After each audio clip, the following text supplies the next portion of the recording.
Welcome to the College Investor Audio Show, where we talk about the biggest issues impacting millennial money, from student loan debt to side hustles to building wealth. We will show you how to get out of debt so that you can build real wealth for the future.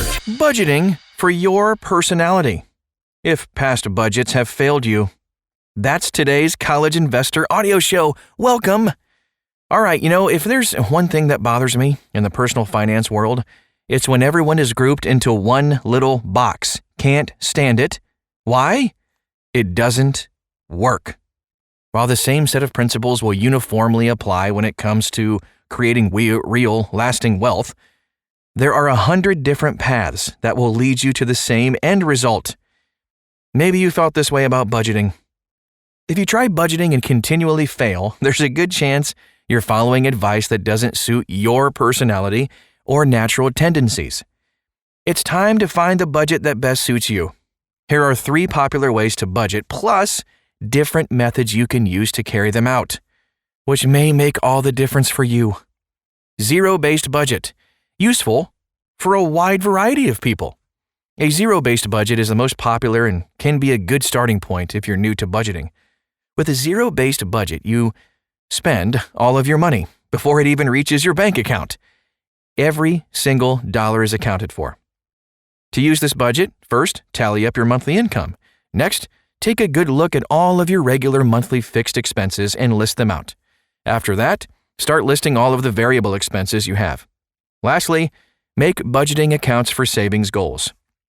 And don't forget to account for yearly expenses like property tax and insurance. If you brought home $2,500 per month, here's an example of what a zero-based budget would look like. So the starting balance is $2,500.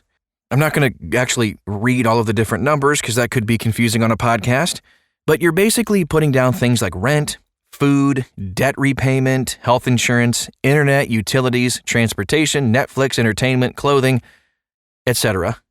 And then you're left over with $0. When you're using this type of budget, you're really being very intentional with your money. You make a plan and stick to it. Here are the pros of this. If you're working with a regular salary each month, you can essentially create one zero-based budget and then just use it over and over again. As long as you plan monthly for all those big time expenses like insurance and taxes that require lump sum payments. Now, of course, there will be at least something you've forgotten to include, and unexpected expenses will pop up. That's just a fact of life. You'll just need to tweak your budget during those times. The cons of this, if you're working with irregular income, zero-based budgeting can be a little bit trickier. To make it work, average out your past month's worth of income and go off of that, or budget based off of your lowest expected income. The other downside is that zero-based budgeting can feel restrictive to some, especially since it's easy to forget to budget for life's little treats, like a morning coffee or maybe a new pair of shoes. If you fail to honestly account for your spending, a zero-based budget is not going to work for you. Different ways to carry out a zero-based budget. So, if you want to create your own zero-based budget, there are a few different ways you can go about it. YNAB budgeting software.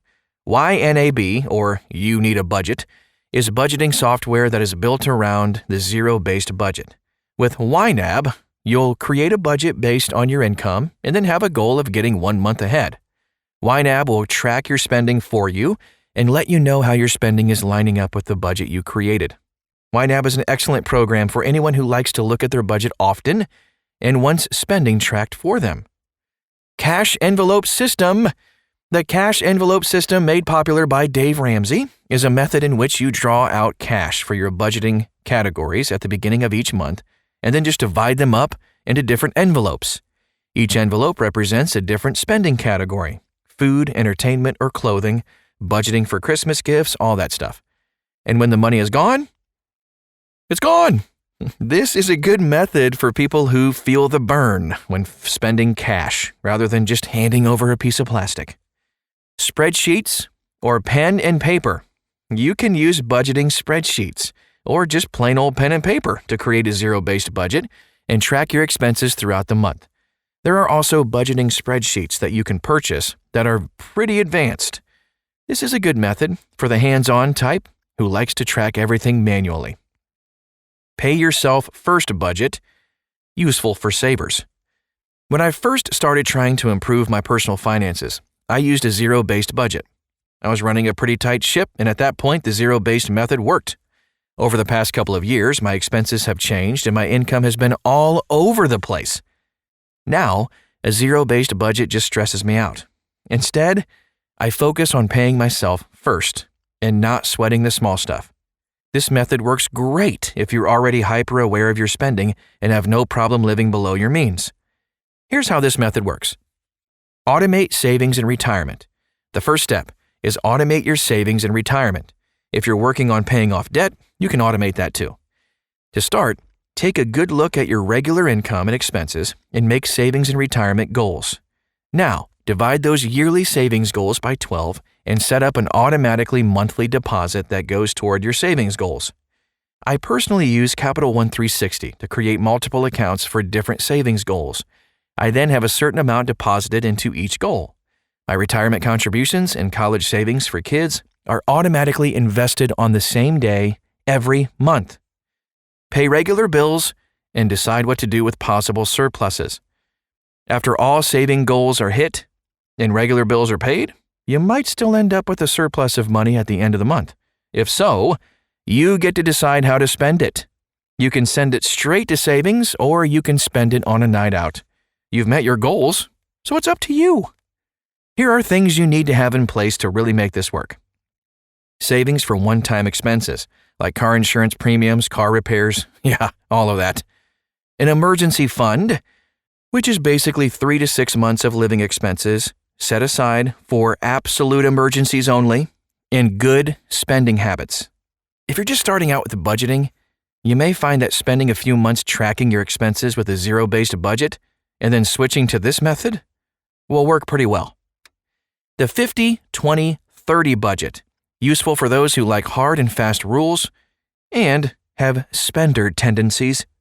The 50-20-30 budget could come in handy if you prefer to have a set of rules to follow when deciding what to do with your money. I'm personally not a huge fan of this type of budgeting, but that doesn't mean it won't work for you. With a 50-20-30 budget, you divvy up your income into 3 categories. 50% goes toward housing, transportation, utilities, and groceries. 20% goes toward saving, retirement, and debt repayment. The remaining 30% goes toward lifestyle choices like entertainment, internet, phone bill, childcare, etc. Or said another way, everything else. These are just general guidelines. If you can increase your savings and retirement and lower one of the other 2 categories, that's never a bad decision. Ignore blanket advice and make your budget work for you.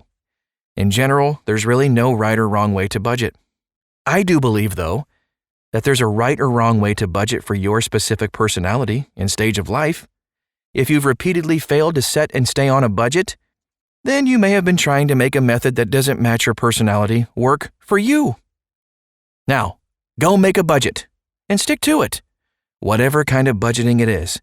That's our show today for the College Investor Audio Show.